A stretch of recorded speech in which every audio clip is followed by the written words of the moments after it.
నమస్తే అండి, welcome to my YouTube channel.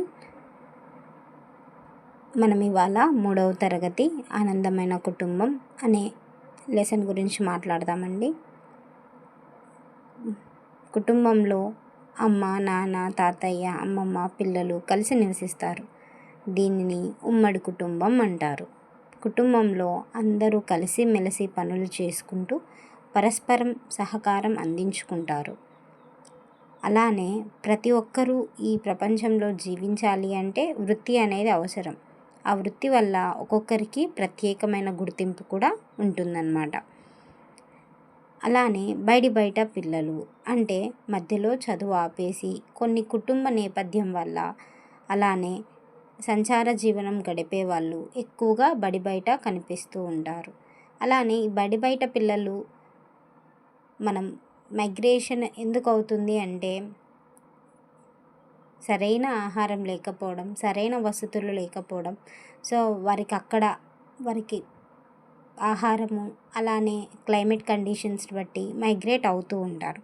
అలానే సాధారణంగా పిల్లలకి చర్మం, రంగు, ఎత్తు మొదలగునవి తల్లిదండ్రుల నుండి లభిస్తాయి. అలానే ఇవాళ మనం 2వ లెసన్ అయిన మన చుట్టూ ఉన్న మొక్కల గురించి మాట్లాడదాం. మొక్కలలోని భాగాలు: ఆకు, కాయ, పువ్వు, కాండం, వేరు. ఆకులలో పత్రహరితం ఉండడం వలన కిరణజన్య సంయోగ క్రియ జరుపుకుంటుంది. అందుకే మొక్కల్ని మనం స్వయం పోషకాలు అంటాము. పరపోషకాలు అంటే ఏంటి? మనమే అండి, హ్యూమన్స్. యానిమల్స్ కానీ హ్యూమన్స్ కానీ వీటన్నిటిని పరపోషకాలు అంటారు. ఎందుకు వీటిని పరపోషకాలు అంటాము అంటే మనకేమో పత్రహరితం అంటే క్లోరోఫిల్ అనేది ఉండదు కాబట్టి మనల్ని పరపోషకాలు అంటారు.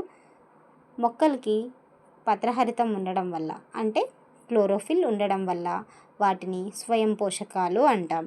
అలానే మొక్కలలో ఉన్న ఇంపార్టెంట్ భాగం వచ్చేసి కాండం.